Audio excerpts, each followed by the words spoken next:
यासीन, कसम है कुरान की जो हिकमत से भरा हुआ है। ए मोहम्मद सल्लल्लाहु अलैहि वसल्लम, बेशक तुम पैगंबरों में से हो, सीधे रास्ते पर। ये खुदाए गालिब और मेहरबान ने नाजिल किया है ताकि तुम उन लोगों को जिनके बाप दादा को मुतनब्बे नहीं किया गया था, मुतनब्बे कर दो।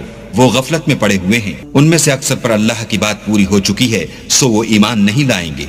हमने उनकी गर्दनों में तौक डाल रखे हैं और वो थोड़ियों तक फंसे हुए हैं, तो उनके सर उलल रहे हैं। और हमने उनके आगे भी दीवार बना दी और उनके पीछे भी, फिर उन पर पर्दा डाल दिया तो ये देख नहीं सकते। और तुम उनको नसीहत करो या न करो, उनके लिए बराबर है, वो ईमान नहीं लाने के।